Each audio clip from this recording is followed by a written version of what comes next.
If we could live in this moment and just hold it.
Hello there, Libra, and welcome back to the channel. I am the Lady of the Throne, where God dwells within me as me, and I'm here today to talk to you guys about what's coming up for you this month.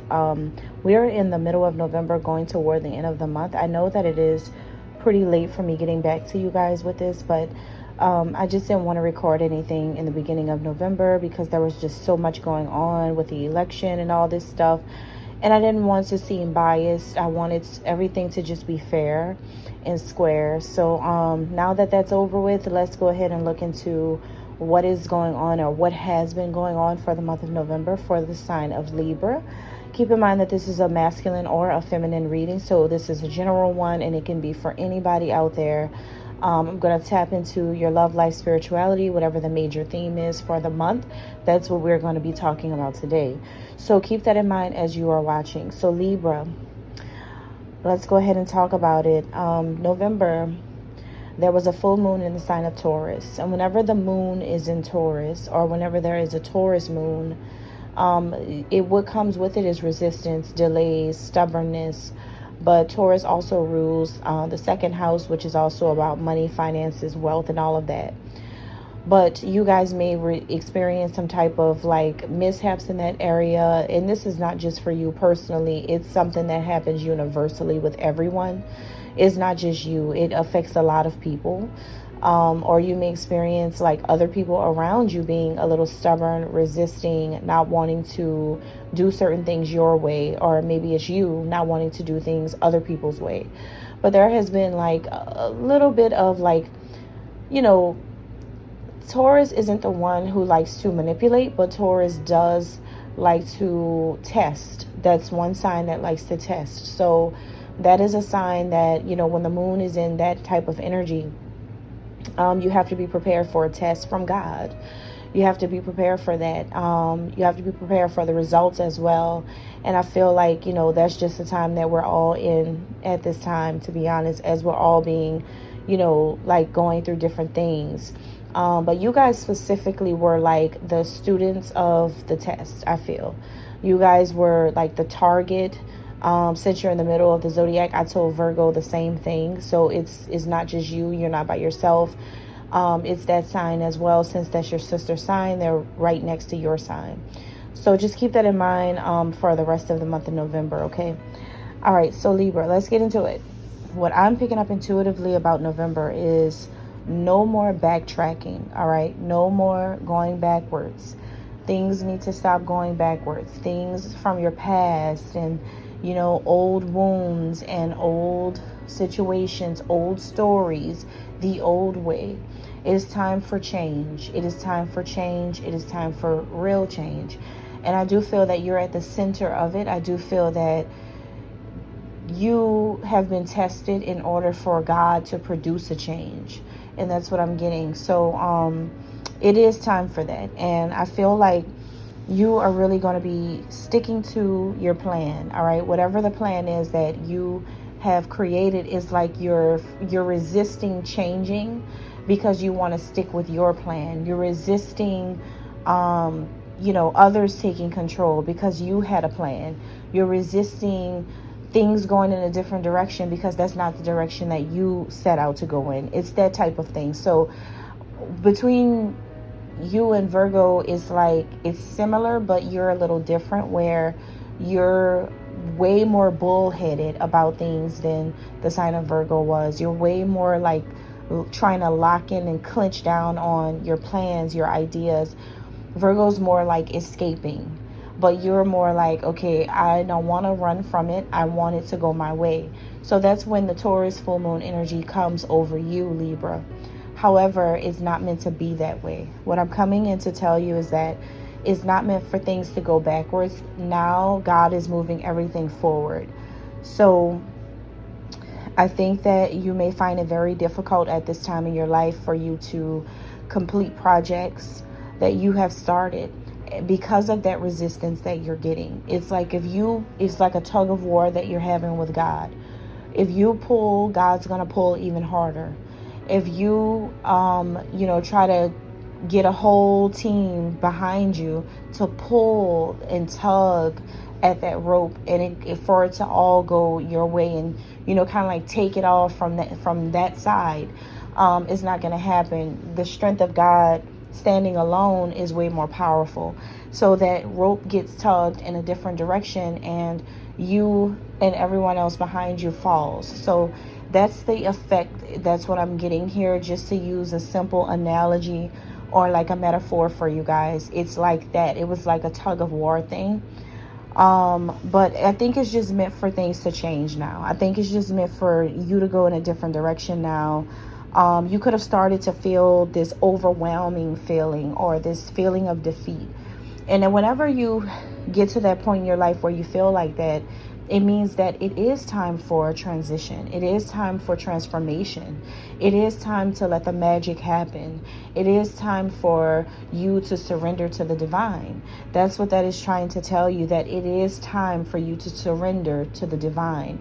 It is time for you to surrender to heaven. It is time for you to surrender to God. It is time for you to surrender to the angels, surrender to the power of God. It's like something just, if it keeps not going in your favor, and if it keeps proving itself to be true, then it must be true. And you've got to, accept that that's what it is. So overall in November, I see you shifting where you're going to be more focused on yourself at this time, and any new ideas that you may produce at this time, I see you focusing on these things. This is a great time to connect back to yourself, to follow your own inner compass, to get back in touch with your own self while relying on yourself in order to make any progress moving forward. So any goals that you once had, that's gone, could be changed. You could be having to reconstruct things, reorganize your life. It's no longer there. So just try as best as you can to hold on to what you have or what is left, because you never know, you may need that in the future. You may need that at a later time. But I don't see things still going in that same trajectory that you envisioned for yourself before. I do see you having to see things in a totally new way at this time. So in the month of November, I also get this message, and I'm going to let you guys go. It's very short, but I also get this message about something about a flower bouquet, something about, whenever I'm getting that is a symbol. A flower bouquet is like a symbol of like something that you may want to present to someone, or someone wants to present to you. But it can be just symbology. It could be a symbol of like something that you could want to genuinely express to someone because of what you realize has happened. You could genuinely feel sorry. You could genuinely feel like apologizing. You may genuinely feel like you really hurt someone, because of the stubbornness, because of the resistance, because of the fighting, because of that pull, that tug of war with God, because of that feeling that you've been feeling on deep down inside of you. This could all be coming up to the surface for you, and you could feel like you genuinely feel apologetic. You could be asking for forgiveness. You could be asking for some type of peace offering. You could be trying to make a peace offering, because maybe you didn't realize how much you affected someone's life, or how much you have done in a situation that maybe it didn't feel like it was a good representation of you. So it can go that way, but it can also go another way where someone around you wants to apologize for putting you in a situation. It could be that someone that you work with or someone in your family could want to apologize to you about putting you up in a situation that maybe it was a little too difficult for you to begin with, or it was a little too overwhelming for you to begin with, or it was like the things you had to experience or endure as you went through whatever it is that you went through. Maybe somebody close to you who put you in that type of position may have something that they want to apologize to you about, because whoever you were working with, or whoever's like really close to you, maybe it's your wife, your husband, your friend, your children, whatever it is, like somebody really wants to apologize about what they said about you. But it can also be you really genuinely wanting to apologize because maybe you're the person who didn't realize how you hurt a particular person or something like that. So there is something like that going on in the midst of everything as well. And that is all I have. Thank you.